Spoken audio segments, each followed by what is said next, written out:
ನಮಸ್ಕಾರ ಸ್ನೇಹಿತರೆ, ಇದೀಗ ತಾನೇ ಬಂದ ರಾಜ್ಯದ ಮಾಹಿತಿಗಳು.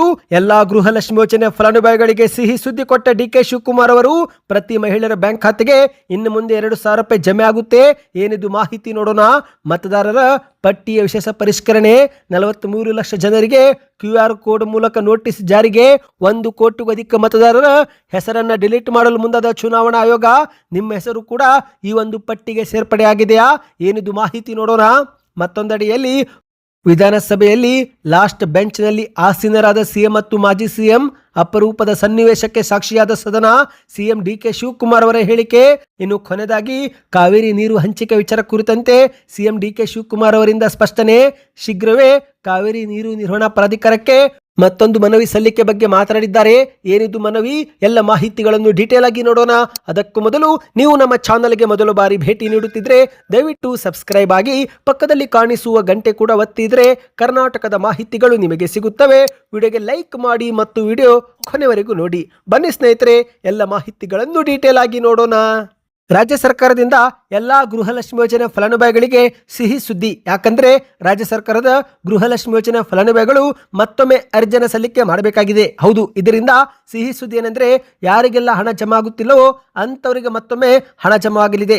ಹೌದು ಗೆಳೆಯರೆ, ಇದೀಗ ಅನರ್ಹರನ್ನು, ಮೃತಪಟ್ಟವರನ್ನು ಹೊರಗಿಡುವ ಉದ್ದೇಶದಿಂದ ಗೃಹಲಕ್ಷ್ಮಿ ಯೋಜನೆ ಫಲಾನುಭವಿಗಳು ಮತ್ತೊಮ್ಮೆ ಅರ್ಜಿ ಸಲ್ಲಿಕೆ ಮಾಡುವುದು ಕಡ್ಡಾಯವಾಗಿದೆ ಎಂದು ಸಿಎಂ ಡಿಕೆ ಶಿವಕುಮಾರ್ ಅವರು ವಿಧಾನಸಭೆ ಸದನದಲ್ಲಿ ಮಾಹಿತಿ ಕೊಟ್ಟಿದ್ದಾರೆ. ಹೌದು, ಎಲ್ಲಾ ಗೃಹಲಕ್ಷ್ಮಿ ಯೋಜನೆ ಫಲಾನುಭವಿಗಳು ಶೀಘ್ರದಲ್ಲೇ ಸೇವಾ ಸಿಂಧು ಕೇಂದ್ರ ಅಥವಾ ಮನೆ ಮನೆ ಸಮೀಕ್ಷೆ ಮೂಲಕ ಮತ್ತೊಮ್ಮೆ ಮರು ಅರ್ಜಿಯನ್ನು ಹಾಕಬೇಕಾಗುತ್ತೆ ಎಂದು ಹೇಳಿಕೆ ಕೊಟ್ಟಿದ್ದಾರೆ. ಈ ಬಾರಿಯ ಗೃಹಲಕ್ಷ್ಮಿ ಮರು ಪರಿಶೀಲನೆ ವೇಳೆ ಗೃಹಲಕ್ಷ್ಮಿ ಯೋಜನೆ ಫಲಾನುಭವಿಗಳು ಬಯೋಮೆಟ್ರಿಕ್ ಹಾಗೂ ಫೇಸ್ ಅಥೆಂಟಿಕೇಶನ್ ಒಳಪಡುವುದು ಕಡ್ಡಾಯವಾಗಿದೆ ಎಂದು ಡಿಕೆ ಶಿವಕುಮಾರ್ ಅವರು ಹೇಳಿದ್ದಾರೆ. ಇದಕ್ಕಾಗಿಯೇ EDCS ಎಂಬ ಸಂಸ್ಥೆಯ ಮೂಲಕ ಮೊಬೈಲ್ ಅಪ್ಲಿಕೇಶನ್ ಮತ್ತು ವೆಬ್ ಅಪ್ಲಿಕೇಶನ್ ಅಭಿವೃದ್ಧಿಪಡಿಸಲಾಗುತ್ತಿದ್ದು ಶೀಘ್ರದಲ್ಲೇ ಈ ಒಂದು ಅಪ್ಲಿಕೇಶನ್ಗಳಿಗೆ ಚಾಲನೆ ಕೊಡುತ್ತೇವೆ ಎಂದು ಸಿಎಂ ಅವರು ಮಾಹಿತಿ ನೀಡಿದ್ದಾರೆ. ಅಂದರೆ ಸ್ನೇಹಿತರೆ, ಗೃಹಲಕ್ಷ್ಮಿ ಮರು ಪರಿಶೀಲನೆ ವೇಳೆ ಬಹಳ ಒಂದು ಕಾಯುವ ಅಗತ್ಯ ಇರೋದಿಲ್ಲ.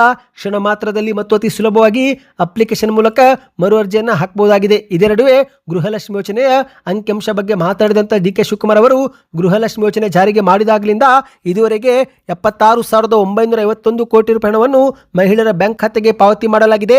ಕರ್ನಾಟಕದ 1,24,48,000 ಫಲಾನುಭವಿಗಳಿಗೆ 32 ಕಂತುಗಳಲ್ಲಿ ತಲಾ 2,000 ರೂಪಾಯಿಯಂತೆ 64,000 ರೂಪಾಯಿ DBT ಮೂಲಕ ಜಮೆ ಮಾಡಲಾಗಿದೆ ಎಂದು ಡಿಕೆ ಶಿವಕುಮಾರ್ ಅವರು ಸದನದಲ್ಲಿ ಮಾಹಿತಿ ಕೊಟ್ಟಿದ್ದಾರೆ. ನಿಮ್ಮ ಬ್ಯಾಂಕ್ ಖಾತೆಗೂ 32 ಕಂತು ಜಮಾವಾಗಿದೆಯಾ? ಕಮೆಂಟ್ ಮಾಡಿ. ಅಂದಹಾಗೆ ಸ್ನೇಹಿತರೆ, ಮೃತಪಟ್ಟ ಫಲಾನುಭವಿಗಳಿಗೆ ಹೆಚ್ಚುವರಿ ಕಂತು ಜಮಾ ಆಗಿದ್ರೆ ಅದನ್ನು ವಾಪಸ್ ಕೂಡ ಪಡೆದುಕೊಳ್ಳುವುದಾಗಿ ಡಿಕೆ ಶಿವಕುಮಾರ್ ಅವರು ಹೇಳಿದ್ದಾರೆ. ಕಲಬುರಗಿ ಜಿಲ್ಲೆ 1ರಿಂದ 9,153 ಮೃತರ ಫಲಾನುಭವಿಗಳ ಖಾತೆಗೆ ಜಮೆ ಆದಂತ 2.13 ಕೋಟಿ ರೂಪಾಯಿ ಕೂಡ ವಾಪಸ್ ಪಡೆದುಕೊಳ್ಳಲಾಗಿದೆ ಎಂದು ಸದನದಲ್ಲಿ ಪ್ರಶ್ನೆಗಳಿಗೆ ಉತ್ತರಿಸಿದ್ದಾರೆ. ಬನ್ನಿ ಎರಡನೇ ಮಾಹಿತಿಗೆ ಹೋಗೋಣ. ಚುನಾವಣಾ ಆಯೋಗದ ನಿರ್ದೇಶನದಂತೆ ದೇಶಾದ್ಯಂತ SR ಪ್ರಕ್ರಿಯೆ ಅತಿ ವೇಗವಾಗಿ ನಡೆದಿದೆ. ಹೌದು, ನೀವು ಕೂಡ ಈಗಾಗಲೇ SR ಪ್ರಕ್ರಿಯೆಗೆ ಒಳಗಾಗಿ BLOಗಳಿಗೆ ಫಾರ್ಮ್ ಅನ್ನು ಭರ್ತಿ ಮಾಡಿ ನೀಡಿದ್ರೆ ಕಮೆಂಟ್ನಲ್ಲಿ ಎಸ್ ಅಥವಾ ನೋ ಎಂದು ಕಮೆಂಟ್ ಮಾಡಿ. ಇದೀಗ ಸ್ನೇಹಿತರೆ, ಭರ್ತಿ ಮಾಡಿ ನೀಡಲಾಗಿರುವ ಫಾರ್ಮ್ಗಳನ್ನು BLOಗಳು ದಾಖಲೆಗಳನ್ನು ಪರಿಶೀಲನೆ ಮಾಡುತ್ತಿದ್ದು ಈ ಒಂದು ಪರಿಶೀಲನೆ ವೇಳೆ 43 ಲಕ್ಷ ಜನರ ಮಾಹಿತಿಯಲ್ಲಿ ವ್ಯತ್ಯಾಸವಿರುವುದು ಬೆಳಕಿಗೆ ಬಂದಿದೆ. ಹೌದು, ಮತದಾರರ ಪಟ್ಟಿಯಲ್ಲಿರುವ ದೋಷಗಳನ್ನು ಸರಿಪಡಿಸಲು ಮತ್ತು ಪಾರದರ್ಶಕತೆ ಕಾಯ್ದುಕೊಳ್ಳಲು ಇದೀಗ ರಾಜ್ಯದ 43 ಲಕ್ಷ ಜನರಿಗೆ QR ಕೋಡ್ ಇರುವಂತಹ ನೋಟಿಸ್ ಅನ್ನು ಮನೆ ಬಾಗಿಲಿಗೆ ತಲುಪಿಸಲಾಗುವುದು ಎಂದು ಚುನಾವಣಾ ಆಯೋಗ ಸ್ಪಷ್ಟಪಡಿಸಿದೆ.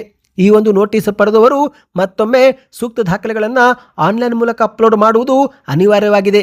ಹೌದು ಸ್ನೇಹಿತರೆ, ಮಾಹಿತಿಯ ಪ್ರಕಾರ ಕರ್ನಾಟಕದಲ್ಲಿ 1 ಕೋಟಿಗೂ ಅಧಿಕ ಮತದಾರರ ಹೆಸರನ್ನ ಪಟ್ಟಿಯಿಂದ ಡಿಲೀಟ್ ಮಾಡಲಾಗುತ್ತಿದೆ. ಹೌದು ಸ್ನೇಹಿತರೆ, ಈಗಾಗಲೇ ASDDO ಪಟ್ಟಿಯನ್ನು ಚುನಾವಣಾ ಆಯೋಗ ಸಿದ್ಧಪಡಿಸಿದೆ. ಏನಪ್ಪಾ ಇದು ASDDO ಅಂದ್ರೆ?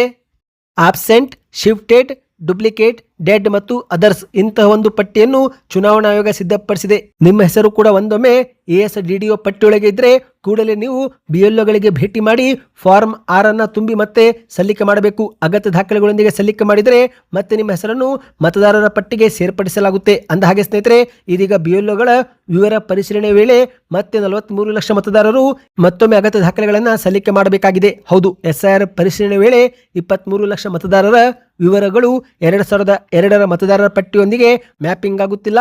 ಉಳಿದಂತ 20 ಲಕ್ಷ ಮತದಾರರ ಹೆಸರು, ವಯಸ್ಸು, ತಂದೆ ಹೆಸರು ಸೇರಿದಂತೆ ವಿವಿಧ ವಿವರಗಳಲ್ಲಿ ವ್ಯತ್ಯಾಸ ಕಂಡು ಬಂದಿದೆ. ಹೀಗೆ ಒಟ್ಟು 43 ಲಕ್ಷ ಜನರ ಒಂದು ಮಾಹಿತಿ ಸಂಗ್ರಹಿಸಲಾಗಿದ್ದು ಈಗ ಅವರಿಗೆ ನೋಟಿಸ್ ಕಳುಹಿಸಲಾಗುತ್ತೆ. ಅಂದಹಾಗೆ ಸ್ನೇಹಿತರೆ, ನೋಟಿಸ್ ಬಂದ ಮಾತ್ರಕ್ಕೆ ಆತಂಕ ಪಡುವ ಅಗತ್ಯವಿಲ್ಲ. ಬದಲಿಗೆ ಸ್ನೇಹಿತರೆ, ನೀವು ಸಂಬಂಧಪಟ್ಟ BLOಗಳಿಗೆ ಮತ್ತೆ ಅಗತ್ಯ ದಾಖಲೆಗಳನ್ನು ಸಲ್ಲಿಕೆ ಮಾಡಿ ನಿಮ್ಮ ಹೆಸರನ್ನು ಮತ್ತೊಮ್ಮೆ ಮತದಾರರ ಪಟ್ಟಿಗೆ ಸೇರ್ಪಡಿಸಿಕೊಳ್ಳಬಹುದು. ಅಂದಹಾಗೆ ಆಗಸ್ಟ್ 24ರಂದು ಕರಡು ಮತದಾರರ ಪಟ್ಟಿಯು ಕೂಡ ಬಿಡುಗಡೆ ಆಗಲಿದೆ. ಆ ಒಂದು ಪಟ್ಟಿಯಲ್ಲಿ ನಿಮ್ಮ ಹೆಸರು ಸರಿಯಾಗಿದ್ರೆ ಯಾವುದೇ ಒಂದು ತಿದ್ದುಪಡಿ ಮಾಡುವ ಅವಶ್ಯಕತೆ ಇಲ್ಲವೆಂದ್ರೆ ಆಗ ಯಾವುದೇ ಒಂದು ಚಿಂತೆ ಮಾಡುವ ಅಗತ್ಯವಿಲ್ಲ. ಒಂದೊಮ್ಮೆ ಆ ಒಂದು ಪಟ್ಟಿಯಲ್ಲಿ ನಿಮ್ಮ ಹೆಸರು ಇಲ್ಲವೆಂದ್ರೆ ಅಕ್ಟೋಬರ್ 22ರ ಒಳಗಾಗಿ ಮತ್ತೊಮ್ಮೆ ನೀವು ದಾಖಲೆಗಳನ್ನು ಸಲ್ಲಿಕೆ ಮಾಡಬೇಕಾಗುತ್ತೆ. ಫಾರ್ಮ್ 6 ಅನ್ನ ಸಬ್ಮಿಟ್ ಮಾಡಬೇಕಾಗುತ್ತೆ ಸ್ನೇಹಿತರೆ. ಬನ್ನಿ ಮತ್ತೊಂದು ಮಾಹಿತಿಗೆ ಹೋಗೋಣ. ಕರ್ನಾಟಕ ವಿಧಾನಸಭೆಯಲ್ಲಿ ಕಳೆದ 5-6 ದಿನಗಳಿಂದ ಸಚಿವ ನಾಗೇಂದ್ರ ಅವರ ರಾಜೀನಾಮೆಗೆ ಆಗ್ರಹಿಸಿ JDS ಮತ್ತು BJP ಶಾಸಕರು ತೀವ್ರವಾದ ಪ್ರತಿಭಟನೆ ಮಾಡುತ್ತಿದ್ದಾರೆ.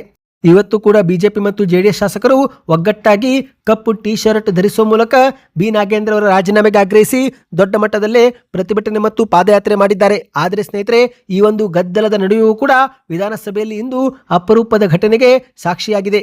ಅದೇನೆಂದ್ರೆ, ಸಾಮಾನ್ಯವಾಗಿ ವಿಧಾನಸಭೆಯಲ್ಲಿ ಮೊದಲ ಸಾಲಿನ ಮೊದಲ ಆಸನದಲ್ಲಿ CM ಆದವರು ಆಸೀನರಾಗುತ್ತಾರೆ. ಆದರೆ ಇವತ್ತು DK ಶಿವಕುಮಾರ್ ಅವರು ಕೊನೆಯ ಸ್ಥಾನದಲ್ಲಿ ಆಸೀನರಾಗುವ ಮೂಲಕ ಎಲ್ಲರ ಗಮನವನ್ನ ಸೆಳೆದಿದ್ದಾರೆ. ಹೌದು ಸ್ನೇಹಿತರೆ, ಇತ್ತೀಚೆಗೆ CM ಸ್ಥಾನಕ್ಕೆ ರಾಜೀನಾಮೆ ಕೊಟ್ಟ ಬಳಿಕ ಮಾಜಿ ಮುಖ್ಯಮಂತ್ರಿ ಸಿದ್ದರಾಮಯ್ಯರು ವಿಧಾನಸಭೆ ಅಧಿವೇಶನದಲ್ಲಿ ಕೊನೆಯ ಸ್ಥಾನದಲ್ಲಿ ಆಸೀನರಾಗುತ್ತಿದ್ದು, ಇಂದು ಕೂಡ ಸದನಕ್ಕೆ ಆಗಮಿಸಿದಂತ ಸಿದ್ದರಾಮಯ್ಯರು ಎಂದಿನಂತೆ ಕೊನೆಯ ಸೀಟಲ್ಲಿ ಬಂದು ಕೂತಿದ್ದಾರೆ.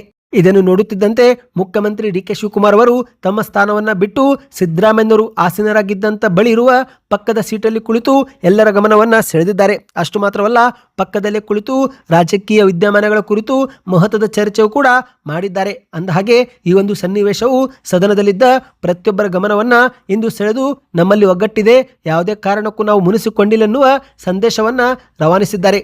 ಈ ಒಂದು ಸಂದೇಶ ಪ್ರತಿಪಕ್ಷದವರು ನಡೆಸುತ್ತಿರುವ ಪ್ರತಿಭಟನೆಗೆ ಮತ್ತಷ್ಟು ಕಿಚ್ಚು ಹೆಚ್ಚಿಸುವಂತೆ ಮಾಡಿದೆ. ಹೌದು ಗೆಳೆಯರೆ, ವಾಲ್ಮೀಕಿ ಹಗರಣದಲ್ಲಿ ಆರೋಪಿಯಾಗಿರುವ ಸಚಿವ ಬಿ ನಾಗೇಂದ್ರ ಅವರ ರಾಜೀನಾಮೆಯನ್ನು ಒತ್ತಾಯಿಸಿ BJP ನಾಯಕರು ಪ್ರತಿಭಟನೆ ಮಾಡುತ್ತಿದ್ದರೆ, ಈತ DK ಶಿವಕುಮಾರ್ ಅವರು ಮಾಜಿ CM ಸಿದ್ದರಾಮಯ್ಯರ ಪಕ್ಕದಲ್ಲಿ ಕುಳಿತು ಮಹತ್ವದ ಚರ್ಚೆ ಮಾಡುತ್ತಾ ನಮ್ಮಲ್ಲಿ ಒಗ್ಗಟ್ಟು ಇರುವುದನ್ನು ಮತ್ತೊಮ್ಮೆ ತೋರಿಸಿದ್ದಾರೆ. ಅಷ್ಟು ಮಾತ್ರವಲ್ಲ ಸ್ನೇಹಿತರೆ, ಸದನ ಮುಗಿದ ನಂತರ ಹೊರ ಹೋಗುವಾಗಲೂ ಕೂಡ DK ಶಿವಕುಮಾರ್ ಅವರು ಮತ್ತು ಸಿದ್ದರಾಮಯ್ಯರು ಜೊತೆಯಾಗಿನೇ ಹೆಜ್ಜೆ ಹಾಕಿ ಹೊರ ಬಂದಿದ್ದಾರೆ. ಸದ್ಯ ಈ ಒಂದು ದೃಶ್ಯ ಎಲ್ಲರಿಗೂ ಆಶ್ಚರ್ಯ ಮೂಡಿಸಿದೆ. ಬನ್ನಿ ಸ್ನೇಹಿತರೆ, ಕೊನೆಯ ಮಾಹಿತಿಗೆ ಹೋಗೋಣ.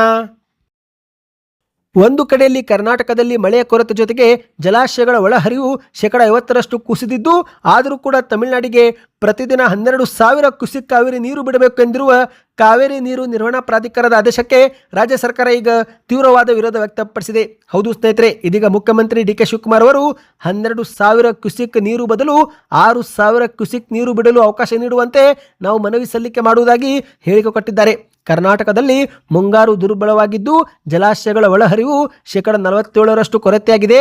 ಹಾಗಾಗಿ ಈ ಸಮಯದಲ್ಲಿ ತಮಿಳುನಾಡಿಗೆ ಪ್ರತಿದಿನ 12,000 ಕ್ಯೂಸೆಕ್ ನೀರು ಬಿಡಲು ಆಗುವುದಿಲ್ಲ ಎನ್ನುವುದನ್ನು ಮನವಿ ಮೂಲಕ ತಿಳಿಸುತ್ತೇ ಬಂದಿದ್ದಾರೆ. ಹೌದು, ಆಗಸ್ಟ್ 18ರ ವೇಳೆಗೆ ಕಾವೇರಿ ಜಲಾನಯನ ಪ್ರದೇಶದ ಪ್ರಮುಖ ಜಲಾಶಯಗಳಲ್ಲಿ ಒಟ್ಟು 77 TMC ನೀರು ಮಾತ್ರ ಸಂಗ್ರಹವಿದೆ. ಸಾಮಾನ್ಯವಾಗಿ 155 TMC ನೀರಿನ ಅಗತ್ಯವಿದ್ದು, ಆದರೆ ಈಗ ಅರ್ಧದಷ್ಟು ಕೂಡ ಸಂಗ್ರಹವಾಗಿಲ್ಲ. ಮತ್ತು ಅದೇ ರೀತಿ ಸ್ನೇಹಿತರೆ, KRS ಜಲಾಶಯದಲ್ಲೂ ಕೂಡ 45 TMC ಸಾಮರ್ಥ್ಯದಲ್ಲಿ 26 TMC ನೀರು ಮಾತ್ರ ಉಳಿದುಕೊಂಡಿದೆ. ಹಾಗಾಗಿ ಇಂತಹ ಸಮಯದಲ್ಲಿ ಆದೇಶದಂತೆ 12,000 ಕ್ಯೂಸೆಕ್ ನೀರು ಬದಲು 6,000ಕ್ಕೆ ಇಳಿಸಿ ಮನವಿ ಮಾಡಲಾಗುವುದು ಎಂದು ಹೇಳಲಾಗಿದೆ. ಸ್ನೇಹಿತರೆ, ಸದ್ಯಕ್ಕೆ ಇಷ್ಟ ಇತ್ತು. ಈ ಎಲ್ಲ ಮಾಹಿತಿಗಳು ಇಷ್ಟವಾಗಿದ್ದರೆ ದಯವಿಟ್ಟು ವಿಡಿಯೋಗೆ ಲೈಕ್ ಮಾಡಿ, ನಿಮ್ಮ ಅನಿಸಿಕೆಗಳನ್ನು ಕಮೆಂಟ್ ಮಾಡ್ತಾ ಚಾನಲ್ಗೆ ಸಬ್ಸ್ಕ್ರೈಬ್ ಆಗಿ.